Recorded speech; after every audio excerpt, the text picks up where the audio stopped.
Jengkol, lezatnya kontroversial, kita bongkar manfaat ajaib dan juga bahaya mengerikan yang wajib kamu tahu. Halo, assalamualaikum warahmatullahi wabarakatuh. Jumpa lagi dengan saya Dr. Sadam Ismail. Jengkol, ya ini memang seputar yang kontroversial ya buat sebagian orang. Aromanya bikin nagih, rasanya bikin ketagihan. Tapi di sisi lain ya ada juga yang menjauhi karena bau dan juga mitos bahayanya. Di video kali ini kita akan mengupas tuntas dua sisi jengkol secara mendalam, manfaat ajaib yang mungkin belum banyak yang tahu ya, dan juga bahaya mengerikan yang wajib kamu waspadai. Nah, siap untuk fakta-fakta menarik ya jengkol? Ya simak sampai habis. Nah, kita kenalan dulu ya dengan jengkol ya. Jadi jengkol ini ya tumbuh dari pohon jengkol ya, buahnya berbentuk bulat, pipi dengan kulit berwarna coklat kehitaman. Nah, yang paling khas dari jengkol tentu aromanya yang kuat dan bisa bertahan lama di mulut ya, dan juga di urin. Meskipun aromanya kontroversial, jengkol itu telah menjadi bagian dari kuliner tradisional Indonesia selama berabad-abad ya, diolah menjadi berbagai makanan lezat seperti semur, rendang, dan juga sambal. Nah, kemudian kita bahas manfaatnya dulu ya, manfaat ajaib yang mungkin banyak belum diketahui orang ya. Jadi kita jangan cuma fokus ke baunya aja. Nah, ternyata di balik aromanya yang unik, jengkol itu menyimpan segudang manfaat kesehatan yang mungkin belum banyak kita sadari. Yang pertama, sumber protein nabati yang tinggi. Nah, jengkol adalah sumber protein nabati yang cukup baik ya, kemudian penting untuk membangun dan memperbaiki jaringan tubuh, serta menjaga rasa kenyang. Yang kedua, kaya serat untuk pencernaan lancar. Nah, jadi kandungan serat di dalam jengkol itu cukup tinggi juga. Jadi ini baik ya untuk menjaga kesehatan saluran pencernaan, menjaga biar nggak sembelit ya, membantu mengatur kadar gula darah juga bisa. Nah, teman-teman, yang ketiga itu sumber zat besi untuk mencegah anemia. Nah, jengkol ini mengandung zat besi yang berperan penting dalam membentuk ya ataupun dalam pembentukan sel darah merah dan mencegah anemia defisiensi besi. Nah, yang keempat, kandungan kalsium untuk tulang kuat. Nah, jadi meskipun tidak sebanyak susu, jengkol juga mengandung kalsium yang penting untuk menjaga kesehatan tulang dan gigi. Yang kelima, antioksidan alami untuk lawan radikal bebas.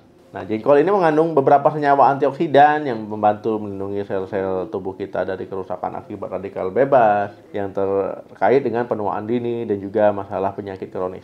Yang keenam, mengontrol gula darah. Jadi ini potensi ya teman-teman.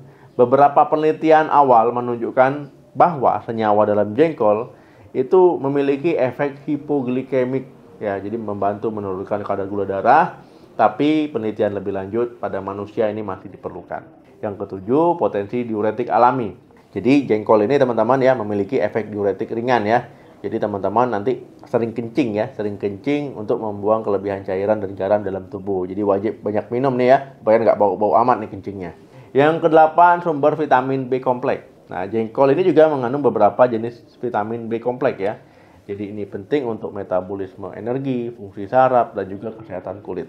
Yang kesembilan, kandungan fosfor untuk energi dan tulang. Nah, jadi teman-teman ya, fosfor dalam jengkol ini juga berperan dalam produksi energi dan menjaga kesehatan tulang. Nah, kemudian kita masuk ke sisi gelapnya nih ya, ataupun potensi bahaya yang bisa terjadi ya kalau seandainya mengkonsumsi jengkol. Jadi teman-teman ya, wajib diwaspadai ini. Nah, teman-teman ya, orang biasanya mengenal bahaya jengkol ini ya, katanya itu jengkolan ya, ataupun kondisi yang bisa menyakitkan lah kalau seandainya mengalami jengkolan. Nah, yang pertama itu pembentukan kristal asam jengkolat. Nah, teman-teman ya, jengkol ini mengandung asam jengkolat, sejenis asam amino yang unik dalam jumlah berlebihan ya, dan dalam tubuh tertentu asam jengkolat ini dapat mengkristal, kemudian menyumbat saluran kemih, terutama ureter ya. Ureter itu yang ini. Nah, saluran yang membawa urin dari ginjal ke kandung kemih. Yang kedua itu nyeri pinggang yang sangat hebat. Nah, penyumbatan oleh kristal asam urat jengkolat tadi itu bisa menyebabkan nyeri pinggang yang sangat hebat dan menjalar ke perut bagian bawah, selangkangan, dan juga punggung ya.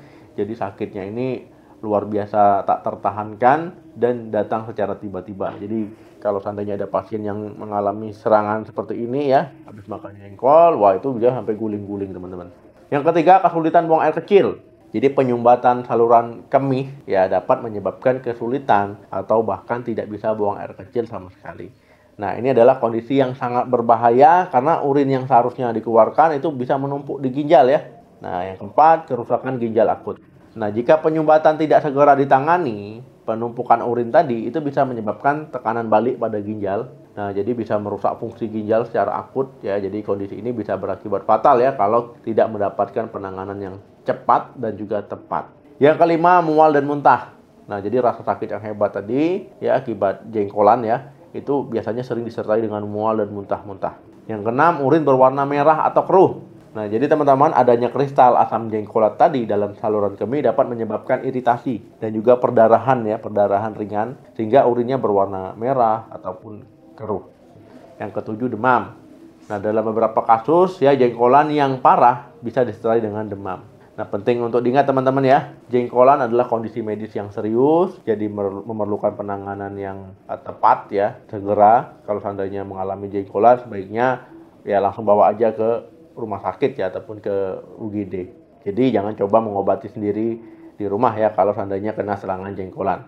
Tip amannya gimana nih, kalau seandainya mengkonsumsi jengkol supaya terhindar dari bahayanya? Pertama, konsumsi dalam jumlah sedang ya, jangan makan jengkol dalam satu waktu terlalu banyak, jadi harus batasi porsinya. Yang kedua, rebus dan juga rendam ya dengan benar. Jadi merebus jengkol dalam waktu yang lama atau merendamnya semalaman itu dapat mengurangi kadar asam jengkolat. Yang ketiga, minum air putih yang cukup ya, yang banyak lah. Jadi pastikan asupan cairannya itu cukup supaya apa? Supaya membantu mengeluarkan asam jengkolat itu dari tubuh yang lewat urin biar nggak numpuk, nggak mengkristal. Nah, yang keempat, jangan konsumsi terlalu sering.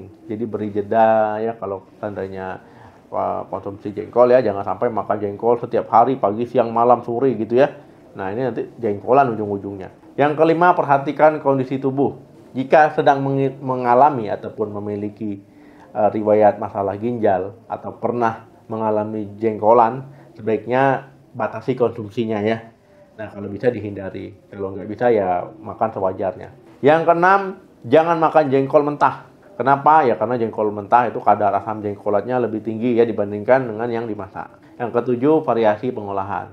Jadi harus divariasi ya, semur, rendang, atau di sambal ya. Jadi ya harus divariasi lah untuk mengurangi asam jengkolatnya. Ada beberapa mitos teman-teman ya yang beredar seputar jengkol. Ini jadi mari kita luruskan bersama. Nah, beberapa diantaranya mitos ya. Yang pertama, jengkol selalu menyebabkan jengkolan ya. Faktanya ya jengkolan biasanya selalu terjadi akibat konsumsi berlebihan dan juga faktor kondisi tubuh individu ya, tiap orang berbeda-beda ya. Konsumsi dalam jumlah sedang dengan persiapan yang benar umumnya aman. Yang kedua, mitosnya bau jengkol tidak bisa dihilangkan. Ya, tapi faktanya meskipun baunya kuat ya, ada beberapa cara untuk mengurangi bau jengkol di mulut dan juga di urin, seperti minum banyak air, mengkonsumsi buah-buahan tinggi vitamin C, dan menggunakan penyegar mulut ya, disemprot gitu ya biar wangi. Nah, mitos yang ketiga, jengkol tidak memiliki manfaat kesehatan sama sekali. Nah, faktanya seperti yang kita bahas tadi ya, jengkol itu juga memiliki manfaat kesehatan yang banyak, tapi konsumsilah dengan bijak. Kesimpulannya, nikmatilah jengkol dengan bijak, waspadai bahayanya. Ya teman-teman, ya jangan sampai nanti teman-teman karena suka dengan jengkol, karena enak sekali ya, maka jengkol makannya jadi berlebihan. Jangan sampai ya. Nah teman-teman, ya gimana nih pengalaman teman-teman dalam konsumsi jengkol atau pernah jengkolan? Mungkin bisa ceritakan pengalamannya gimana dan juga cara menghilangkan, mengatasinya gimana. Coba tulis di kolom komentar. Oke teman-teman, ya jangan lupa di like, ya di share video ini, dibagikan sebanyak-banyaknya, di subscribe channel ini untuk informasi penting kesehatan lainnya. Dan juga terima kasih yang sudah nonton sampai habis. Jaga kesehatan selalu, salam sehat, sampai jumpa.